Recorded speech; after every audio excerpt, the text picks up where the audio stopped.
Yes, back. Perfect. Should we get started? Yes. Cool. All right. So welcome everybody. My name is Armando Lacerda, as it says there on the slide. And I'm so happy to be here with you. Thank you for having my session on Azure Synapse. It's and thank you to the organizers to put the event together. I love being in user groups and data events like this one here, and share a little bit of what I've been doing with the technology, in this particular case with Synapse, and go into how it works. So a little bit about me before we get into the actual section. Oh, sorry, the actual session. My name is Armando Lacerda, and I am a Microsoft MVP, which means that I do a lot of this. I share what I know with user groups and public events like this. I spend way more time than I should blogging, video recording, and things like that, and share with the community, the broader community. I'm also a Microsoft certified trainer, which means I love to teach Microsoft content. Been teaching Microsoft technology for the past 25 years. Actually, this week I just delivered another class for a group of people here in here in US for the healthcare department. So it was pretty cool. And these other things here under my name down here, right? This little things in here, they refer to my certifications. I have dozens of certifications from Microsoft and their technology. I'm on my consulting career. I'm an independent consultant. I work for another larger consulting company, and we do data architecting, data engineering. We help companies to get their data processed, usually large volumes of data processed in the cloud. Been working with SQL Server for about 26 years, since SQL Server 6.5. And being all the versions, and when it made to the cloud back in 2010, around that, started working with SQL Server in the cloud, and been working with Azure SQL Data Warehouse, and of course Azure Synapse. And this session here is all about Synapse. And moving forward here in the slide deck, if the slide deck helps, let's see if it flips. It does. So moving forward here, a big thanks to the sponsors. Thank you, sponsors, for sponsoring, right, to help get the event together. And there's always, events like this, usually they don't happen without some sponsorship, some people banking it. So make sure you take a look on their websites and, check out what they do. This slide here, I just added this one here because, I don't do marketing. My thing is technical, right? I go and implement and deploy solutions. But it always starts with a marketing disclaimer. So this is the marketing disclaimer for Azure Synapse. It's Synapse is a limitless analytics service with unmatched time to insight. See, marketing that delivers insights from all data across data warehouses and big data. So it's all marketing, but there are some interesting terms in there that I need you to understand about Synapse. I don't know where you are with Synapse, if that's the first time you're in a Synapse session, if you're investigating Synapse. So I don't know exactly what or your level with Synapse is, but there are some interesting elements in here that I need you to grasp, the technical elements from this marketing disclaimer. The first one is it's limitless, meaning that Synapse as a whole, it's backed in terms of storage. It's backed by the Azure Storage Service, right? Both inside the dedicated Sql Pool and the data lake. And Microsoft guarantees, they virtually guarantee that you can, they guarantee that you can virtually store as many data as you want. There is a limit for everything, but the limit is super high. They are ready for petabytes of data per customer. So I myself have never reached the end of a storage place there in the data lake. So When they say limitless, it's really limitless. And the best thing about limitless is you don't have to, oh, give me more space, give me more space. When you do Azure SQL database, you have a limit of up to 4 terabytes of data that you can go in there. If you go hyperscale, you have a limit of 100 terabytes, but you do have a limit. Here, you don't specify a limit. You just keep pushing data, and as you push data in, you pay more for the amount of data you store, but you don't reach a limit. I myself have never reached that one. So that's an interesting thing about the platform. The other thing is time to insight. It sounds really like marketing, but the thing about the time to insight, and I'm gonna go in there in the next slide, is that Synapse, unlike other environments, it's not one engine that does something for you, but it's an environment, or as they like to say, it is a workspace. It is a workspace that knits together, ties up together a collection of data engines and storage technologies. And it can be expanded. You can tie up new data engines, more data engines, and even data visualizations like Power BI. Now, Power BI is not there by default. Power BI doesn't belong to Azure. Power BI belongs to the Power Platform and Office 365 for that matter. But if you have a Power BI subscription, you can tie it up to the Synapse environment.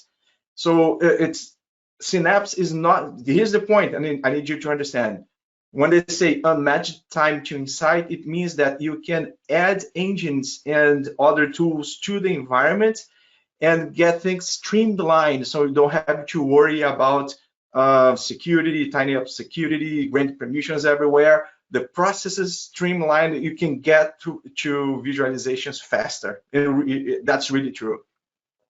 And of course, across multiple data engines, and we'll see that as we move along. Actually, we're going to see that in the next slide. So here in this slide, what I'm trying to convey to you here is that the Synapse Analytics, I think I put the laser point here. I believe you can see the laser point there on the screen. I can see it on the feedback here. So when you're talking about Synapse Analytics, Synapse is not a data engine, a particular data engine. There's a confusion that I see with a lot of my customers when they come into Synapse. They are like, oh, Synapse is the new name for the former Azure SQL Data Warehouse. In a way, it is, right? Microsoft retired that name, and now we have Synapse. But Synapse is not, it's not a one-to-one replacement, right? Synapse is not actually the Azure SQL Data Warehouse. Synapse is the environment, the workspace, or in this particular slide here, it is this blue line here around the whole thing, right?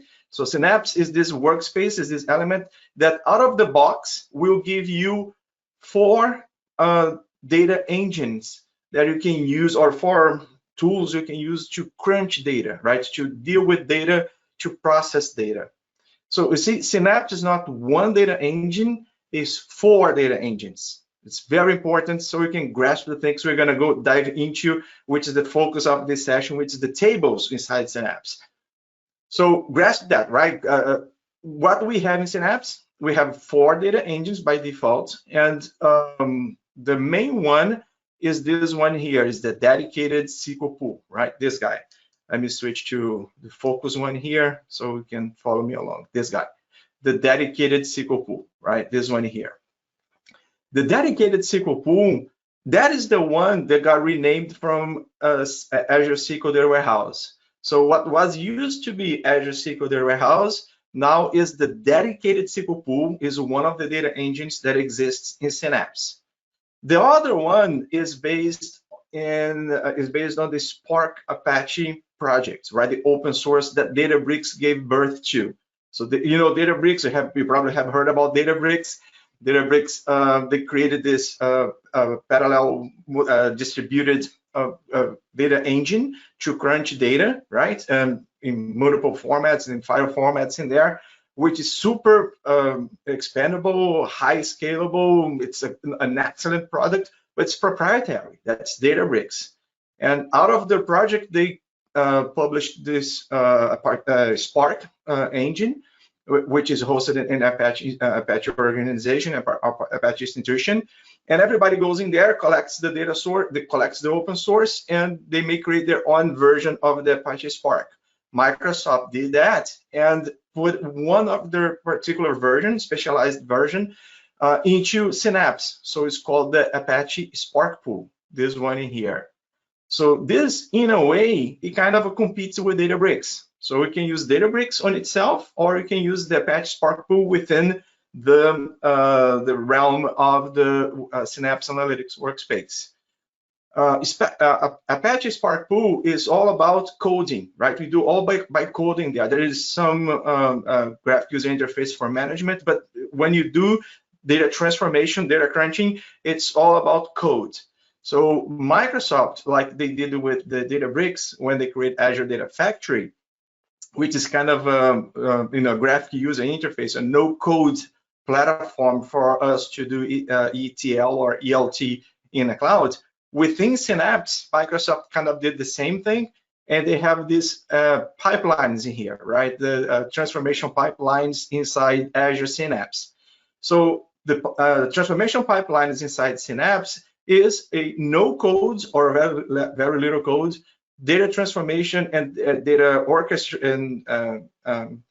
transformation orchestrator, right? So you can define steps, what happens one after the other thing, not transforming the data, but the processes that must be executed in order, on a particular order to get the data transformed. So it's all in the pipelines, and in there, you do pretty much everything in there without any code, right? You can parameterize a lot and make very flexible pipelines transformations, and in a way is a way to get faster, to get data transformed faster than writing code and troubleshooting your codes. So in a way, you have both the pipelines and Spark pools. They are both based on Spark technology.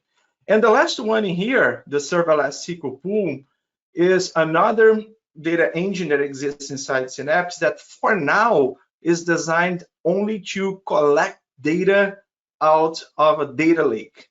So the serverless Sql Pool doesn't have a storage to itself. It always looks into the data lake, and by looking to the data lake, it processes the data that is in there. To summarize this, let me get my pen here just quick.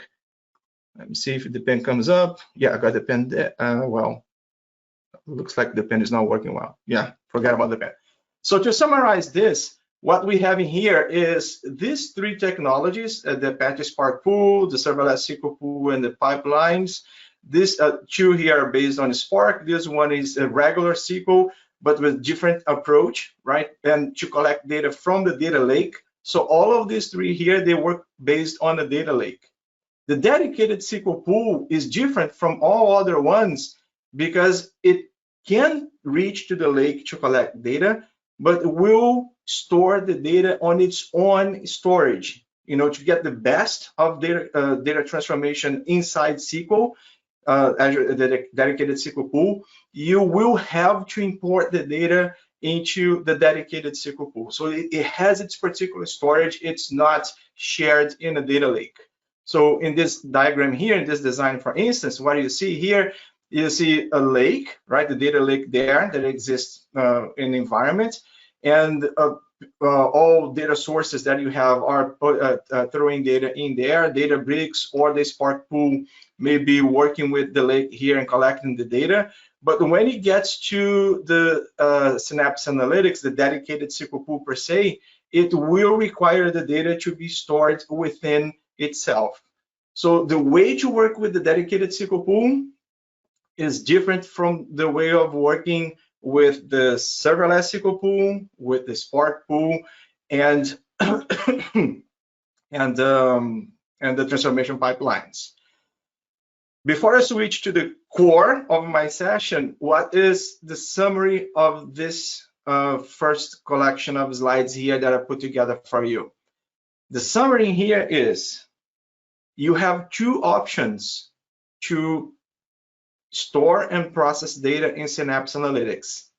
One is when you are based on the lake and usually do Parquet files on the lake.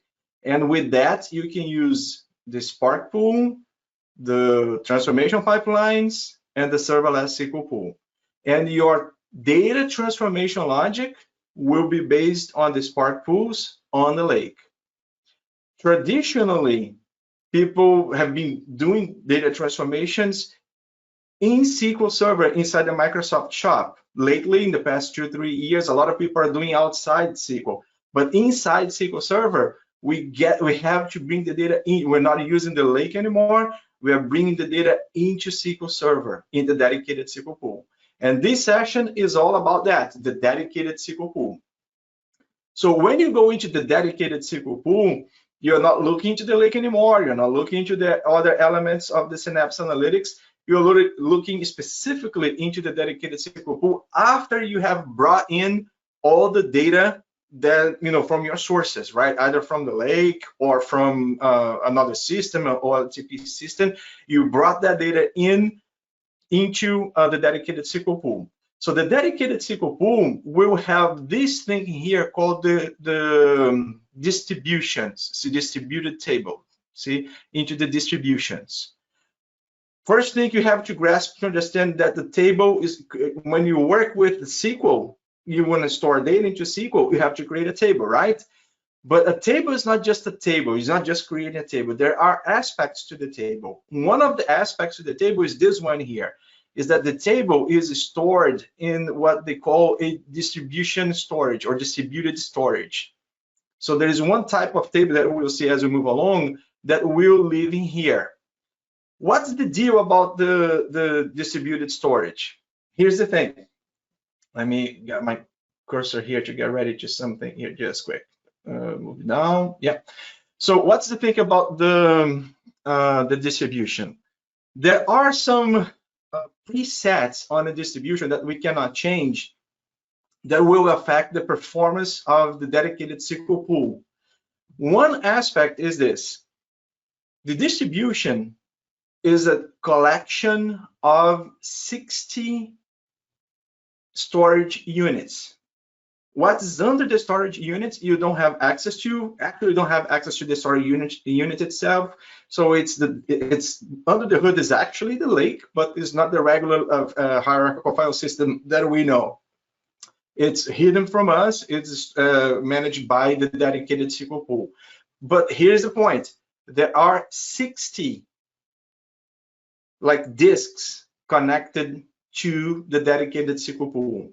So you have distributed storage like you would have an NAS on premise. There are 60 of them. There's always 60 of them, right? And you don't control that. There are always 60 of them. When you import data, when you get data into SQL, the data will land in these distributions. It will be stored in one of them. How they will be stored, we'll get to that as we move along, but they will be stored within these distributions. So notice that in this diagram here, I have a table, right? We create a table in dedicated SQL Pool. And as we create this table, the data in this table will be stored in one of these distribution places.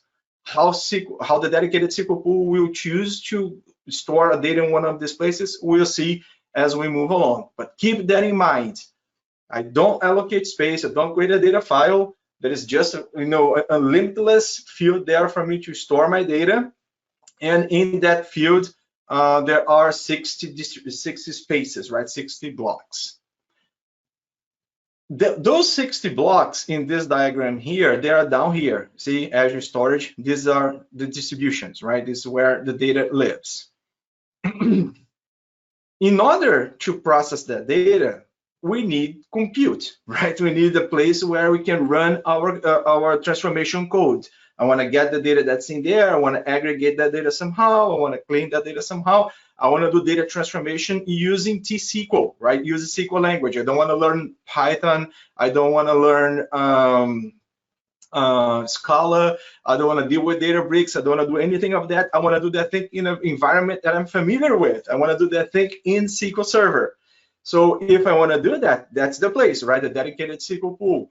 And the dedicated SQL Pool has this feature to it, right? It's part of its design. It's called the massive parallel processing.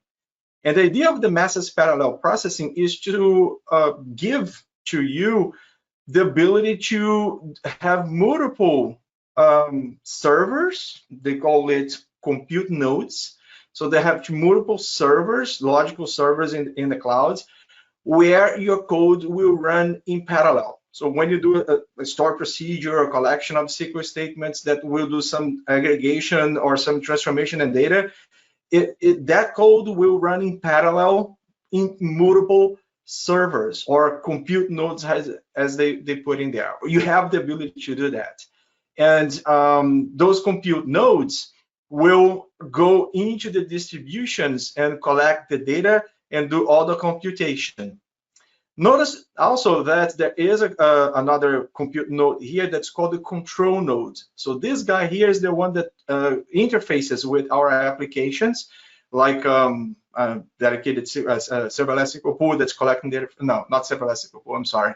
But a Power BI or Azure Analysis Service or perhaps Snowflake or some other data collector that comes into the dedicated Sql Pool and reads the data after the data has been crunched, right? Or requests the dedicated Sql Pool to do the calculations, do all the aggregations. So there is one control node here that interfaces with our client applications.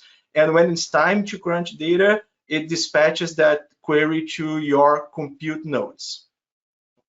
What you need to get from this one here, so you can understand your strategy for your tables, is massive MPP, massive parallel processing. MPP implies parallelism, of course, and it may or may not have multiple servers. Because, you know, when you have one server, you can have multiple threads on that server, you still have parallelism, but you're using one collection of hardware, right? And one collection of vCores on a particular hardware, but you're not really distributing to multiple hardwares or multiple virtualized servers. You just parallelize within the same service. And here's a point that a lot of people miss when they come to Synapse. Because when you go and create and you deploy Synapse, let me move back here to the portal here just quick. Where is my browser? Browser should be here somewhere. Oh, there it is. Here's my browser. So when you come to Azure and you deploy Synapse, like I have done in here, I have this a resource group I created for this session, and here's a Synapse deployment, right? I got this data Saturday Armando going on in here. And when I do this, it gets me a data lake, which is right there.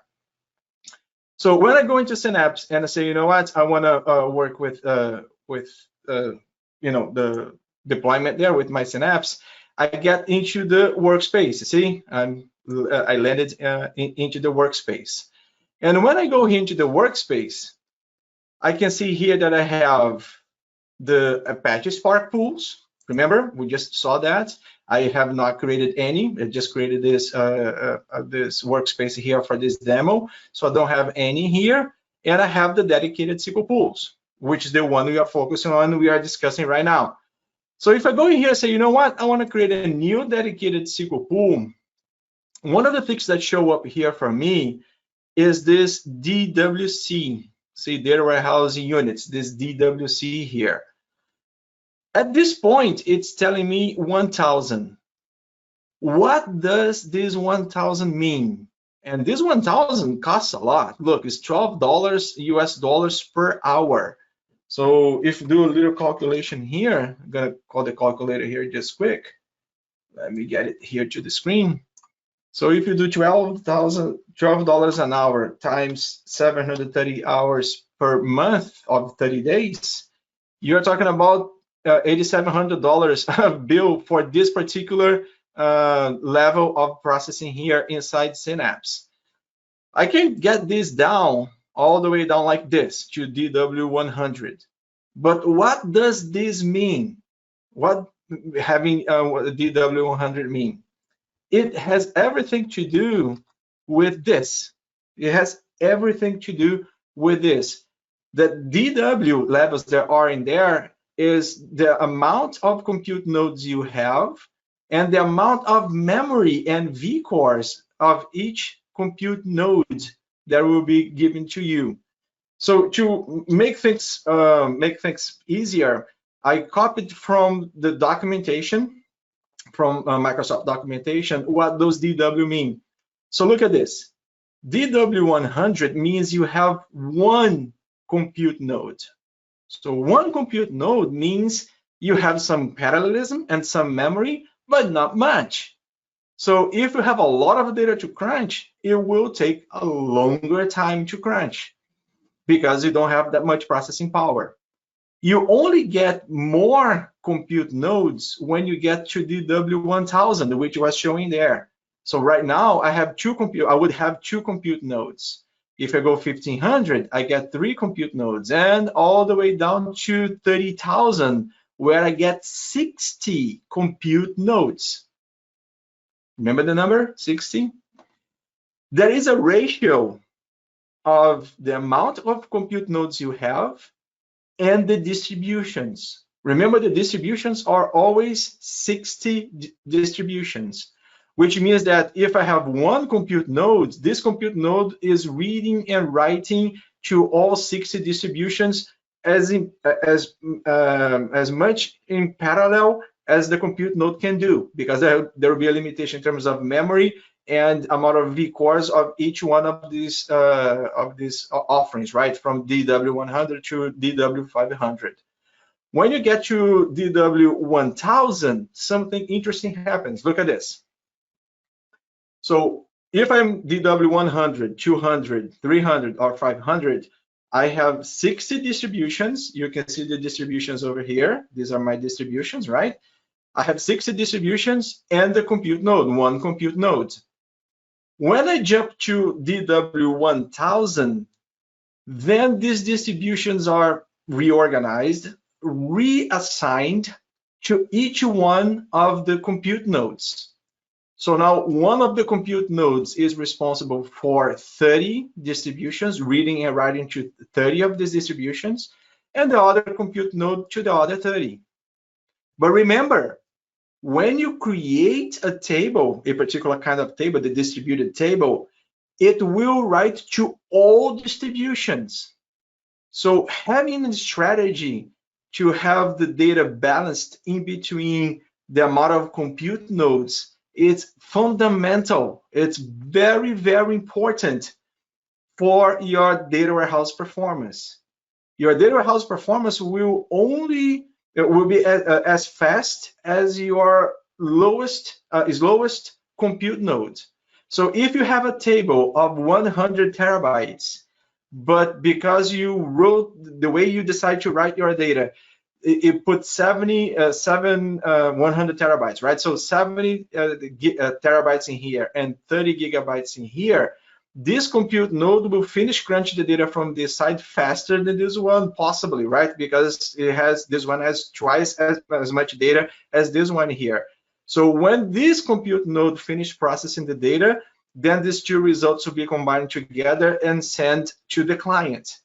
So notice that data is queuing, which means you have more data in one collection of distributions than you have in another collection of distributions, is something you need to worry about. In this session today, which is kind of a basic session, I'm not going to go in there, but there are DMVs inside the dedicated SQL Pool, that you can query and see how skewed is your data into the distributions in storage. So you can actually query that metadata information. And just for completeness, if I go ahead and go to 4 compute nodes, it means that the storages are further distributed. And now I have 4 compute nodes that are responsible, each one of them, for 15 of those distributions. And when we need to process data, like if I do a select, sum of some table, group by, whatever aggregation, whatever column I decide to go in there, it will get that same select, will give that select to the same select to 4 compute nodes, 1 for each one of them, and they will read the data from their particular distributions, do the aggregation to their subset of data, and when they get the final result, it will stitch it together to send to the client. I think I noticed a question popping up in here. Let me see if it's, yeah. So are you suggesting to add a base 60 number to each tables to spread that on? Yes, I'm not suggesting. You need to have a technique to kind of distribute them, and there will be ways for you to do this. I'm almost there to show you how to do that. That was MB, right? Thank you for the question, MB. I'm getting there. We're almost there to where we do this, and what's the strategy of doing this? Good question. You are with me. I appreciate the question. All right, so that's it, right? That's it about the compute nodes and distributions. I'm gonna go back later in this slide deck here on the dedicated Sql Pool architecture. But again, this is the basis of it. You have compute nodes and storage detached from each other, right? They're completely detached. You can go here in the Azure portal. What is the Azure portal? You can go here into the Azure portal where I am right now, and I can create a dedicated Sql Pool and leave it with 100. Tomorrow, I'm gonna process, a huge amount of data, so I can come back in here and upgrade it all the way to whatever level I need and process that data.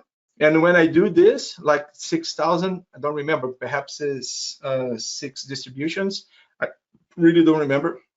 So if it's 6 distributions, each distribution, 6 compute nodes. So each compute node, we get 10 distributions, and we'll process that data, collect the data, put together. And when I'm done finishing my thing, I can go down here and go all the way down here, all the way down here to 100 to prevent high bill, right? To get a bill that's too expensive at the end of the month. So it can go up and down here at any time. But every time I do this up and down, it means that more compute nodes are being added or removed from my environment. And as they are added, the distributions are reallocated to each one of the compute nodes that are coming or going. So all of this here is very disconnected, very flexible. The key point is when I store my data into the distributions, I want to have balanced data distribution balanced data distribution across all of these storage places. So a table in Synapse dedicated Sql Pool is not just create a table and put the data in there. On on-premises SQL, we have on-premise SQL, we have partitioning, for instance. We have physical data files that we can kind of organize these things. In the dedicated SQL Pool, that's not how it happens. In the dedicated SQL Pool, you don't worry about partitions, you don't worry about any of those things. You worry about the data distribution for the table. So how do we control that? This is the basis of how we control that. Again, in the regular SQL Server, if you go on premise, when you create a table, you get the table and extra elements you have about the table besides indexes and all of these things we know. But for data organization, what you have in there is partitioning. You can do partitioning in on-premise SQL. In the dedicated SQL, in Azure Synapse, the dedicated SQL Pool, partition is not a thing. But what you have in here is this. When you create a table, you can have a table that's round robin. You can have a table that is distributed, hash distributed, right to say, or you can have a table that is replicated. 3 types of tables. Table is not just a table, right? 3 types of tables: round robin, hash distributed, or replicated. When do I use each kind of table? When is the time to use each kind of these tables? Well, in order to understand that, to make sense of that, you have to keep in mind that what we're doing here is BI, right? We're doing business analysis. This is a data warehouse approach, right? A dedicated data warehouse approach. So when we do BI, there is a particular way we deal with tables. There is a very specific way we deal with tables, right? And when we do BI, we have fact tables and you have dimension tables. We do dimensional modeling, right? We used to be known as a cube, but cube is a different approach, it's something different. What we usually, the terminology we usually use today is multidimensional modeling, right? We're doing dimensional modeling. So I have logically two types of tables, fact table and dimensional tables. These three types of tables we have in the dedicated SQL pool is to support that, right? It's to get data, to support the data both for the fact table and for the dimensional tables. And as we get data coming from the outside world into the dedicated SQL pool, like, there is 200 terabytes of data that I exported from my data center is up in the lake, and now I have to get into SQL Server. So to get the data fast inside the dedicated SQL pool, inside Synapse, there is a particular table for that too. And here they are. I color code them in here to help you out in matching them where they go in the architecture. So the green ones are the ones for the fact tables. Actually, the round robin one usually have more volume for the fact, not much for the dimensions. But the idea of the round robin one is when I'm bringing data, and usually the fact table is the one that more important there. When I bring data into volume, I don't want to spend much time calculating where this data should land in the distributions. I just want to load the data in. So the round robin, as the name implies, is a batch of data is coming in, like you're importing 100 terabytes of data. So a batch of 64 megabytes of data will go into one distribution, and then the next one to the next distribution, and the next one to the next distribution, all the way to the sixth distribution, and then go back to one, and then keeps going one by one. So it will always grow in a sort of a uniform way, right? There'll be no skewing or very few, right? Very little, which seems great, right? Not so fast. It seems great, but we're not there yet. The other one, the hash distributed, and that goes to MB's question earlier. The hash distributed is like, I'm gonna select a column in my table that will be used as a seed to a hash calculation to define those rows in which distribution they are coming in, right? Those rows are coming in which distribution that particular row, each one individually, should be placed. So I should have some kind of column that's not selective enough, but not low cardinality enough, too much low cardinality. So there will be a equal distribution of data based on the hash calculation. So, simple examples you could use, like here in the US, you could use the US states. You have 50 of them. There are 60 distributions, so it's kind of small. Should get something else. I could use zip codes, right? So if I'm doing a data warehousing that's based on geolocation, so perhaps I could use zip codes. But then if I look into the zip codes, I would have way more data in New York distribution than in the Arkansas distribution, right? In Little Rock, Arkansas distribution, there will be way more zip codes there than the other one. So whatever column I pick up to be the base of the hash distribution, I should pick up a column that will yield for kind of a balanced distribution of the data across the distributions. So MB, back to your question, am I suggesting to add the base 16 number? No, what I'm suggesting, what Synapse requires from us when you do a hash distributed table is to pick a column that will make this data distribution somewhat balanced, right? So that's the more precise answer to your question. And there is a third type of column third type of table, that is the replicated table. And what's the idea of the replicated table? How does that work? Let me, I just had an idea here. I am on slide 16 of my slide deck here. I'm gonna jump into slide 19 here and back. I think this order will make more sense. So remember, I had two colors, right? I have green and kind of a red. So here kind of change it. It's blue and red and kind of pink there, but you got the idea. In a star schema design for ABI solution, you have the fact table and you have the dimensional tables. The fact table is usually the largest one.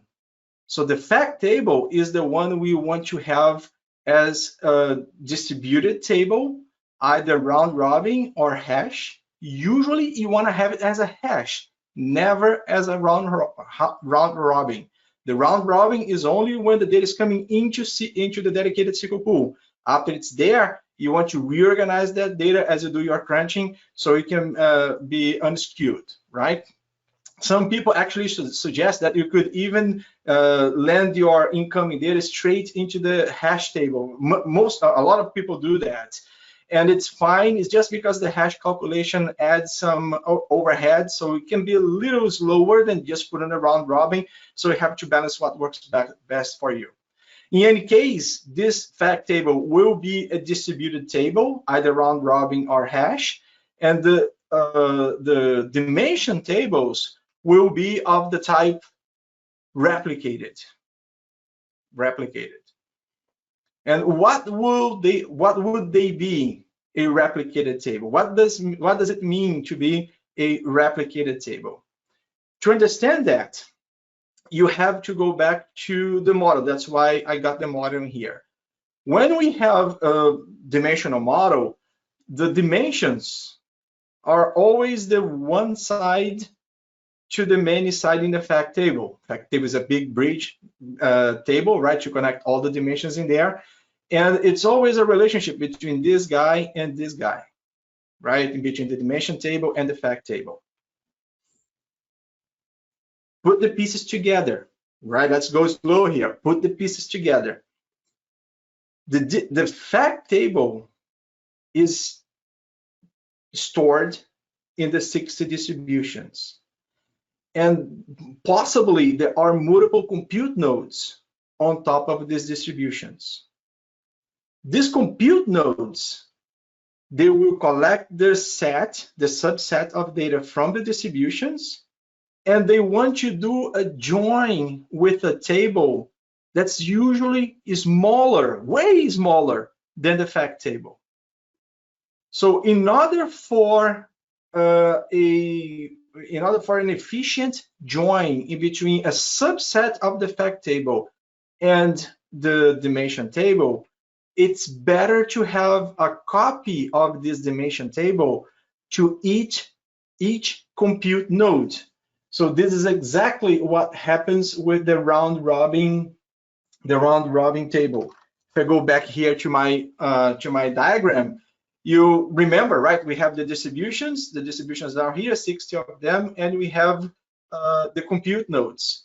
So the round robin and the hash tables, they are stored down here, and the piece or a subset of their data is given to each one of these compute nodes. But the replicated, yeah, there we go, right? They are right there.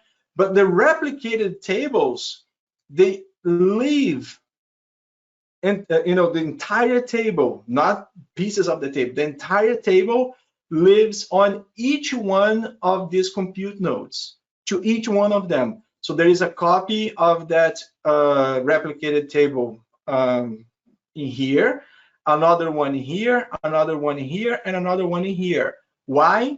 Because dedicated Sql pools, they work better when the data flows vertically, not horizontally. What do I mean by that? I mean this. Here, again, I have my compute node. and the distributions that the compute node is responsible for. When a query comes through the through the control node, and the control node gets that query, a copy of that query to each one of these compute nodes, the compute node will go down there to the distribution, collect the data, and because this is a multidimensional model, it will do the join the filtering based on the dimension in order to do aggregations, right? To do the sums, whatever it's supposed to be doing there. And we do the aggregations. As long as the data is in this guy, this will be done super fast because it's responsible for everything it needs.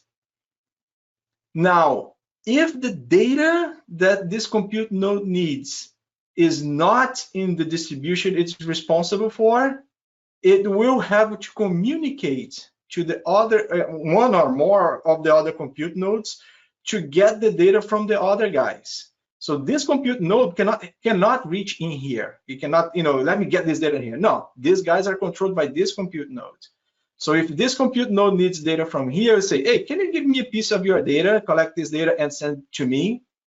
And then this guy's like, oh, I'm busy already, and you're still asking me for data, so I have to stop what I'm doing to collect data that I don't need to send to you, because these distributions cannot be shared among multiple compute nodes. So there is this system here called the DMS, the Data Movement System. See over here in the title, the Data Movement System, that makes the communication in between these compute nodes possible, because sometimes they need to happen. But we want to minimize it, or better yet, we don't want to have this. That's why we have the replicated type of tables to get a copy of small tables. Fact tables should not be there, right? But to have a copy of small tables on each one of the compute nodes, so they don't have to ask the other compute node for data that's not in here. So having dimension tables on a distribution can, as a distribution table, not as a replicated table, have dimension tables as a distribution can really impact the performance, the overall performance of your Azure SQL DW. For the simple fact, for your Azure Synapse dedicated SQL Pool, for the simple fact that the communication will have to happen horizontally instead of vertically. So bottom line is, this is good, vertical data processing, right? Vertical communication between them. This is bad, horizontal communication in between the compute nodes. You want to avoid this. You don't want to have this. And the way to avoid this is by having basically have the dimension tables as replicated, considering they are not bigger than a few gigabytes, and have the fact tables as distributed tables, and usually based on a hash algorithm. So MB is back with another question. Let's see about hash tables. I could hash the seconds when an event happened. This is probably an ideal 60-base spreading, but no one will query by seconds. Is that an issue? So here's the thing, MB. There is no specific column that will always be the best column you will be able to use. There's no column that will be the specific column you're always going to use for any use case. Why? Because every fact table will represent transactions for a particular context. So depending on the context you are working on, there will be some column that you can collect, you can elect to be the basis of your hash distribution. And that column will be different for each context. Like we're talking about 60 seconds in here, right? So what comes to my mind when I talk about time is usually time series processing. And when I do time series processing, I may be doing IoT, right? I'm collecting sensors, I'm collecting data from sensors. So if I consider that all my sensors are collecting data at the same pace throughout the day, that proposition of yours is perfect, right?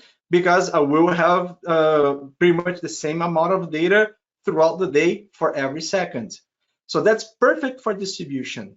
And when I do like give me the total amount of data, the total amount of people that went through my building to a particular building, the data of that particular building, that's your criteria. Nobody collects by the time, I'm collecting by the building, but the data for that building will be in a time frame. So when we want to see that, it's going to be like yesterday, beginning of the month. When you want to see that? Oh, yesterday. So time will be there to define your time frame, and then a further filtering, which is for a particular building.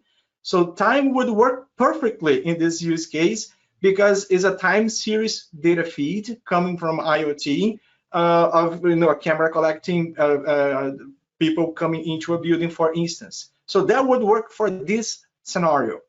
Or another scenario like accounting. If I'm doing accounting there, usually the time itself is usually not even showing there, right? Your accounting closes things by day, by weeks, by months.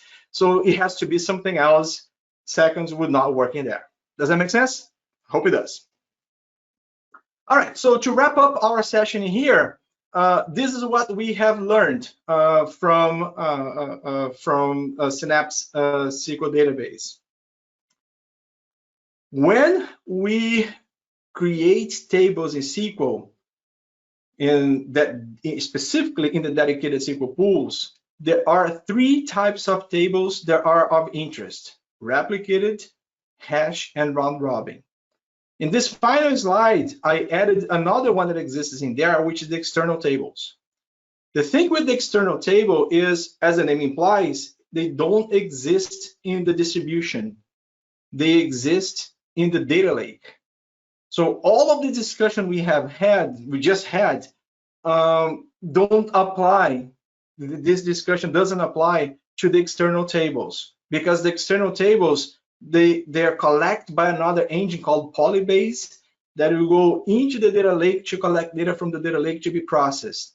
And in the dedicated SQL pool, we may want to go into the data lake to import data into the distributions, but we don't want to rely on the data that's in the data lake to do queries, to do joins and these things, because they're not efficient for the dedicated SQL pool, right? So it's there just for reference, but the ones you really want to focus on, you should really focus on, are the replicated, hash, and round robin. When you create a table, you define it as replicated if that table is intended to be a dimension table on your model. And if it is a fact table, it should be a hash distributed table. And you should elect a column, right?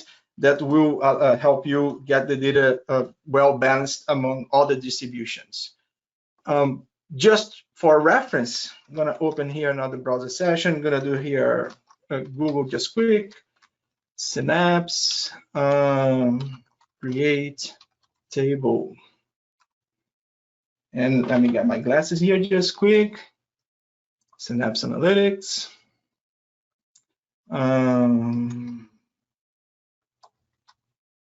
Hash. Let me get an example here for you. There we go. Here's an example from the documentation on creating a table. So you see, in terms of command, right, the actual command is this simple. There's no big deal, right? Create table, whatever table structure it is, with distribution, hash, and the column you want to have. Indexes are usually a bad idea, but that's on top for another day, right? You don't want to have indexes. Usually what we have are columns that are tables that are columnar and compressed. And in SQL terms, that's called a clustered column store index. But a clustered column store index on the entire table is not really an index. It's just transforming the table into a compressed table, which improves performance. But that's a conversation for another day. This is how you create a distributed table. And the replicated one should be here somewhere. Let's see. There we go. Yes, distribution replicated right there. This is how you create a replicated one. You don't select any column in this case, because replicated ones are in the nodes, right? Within the nodes. And round robin.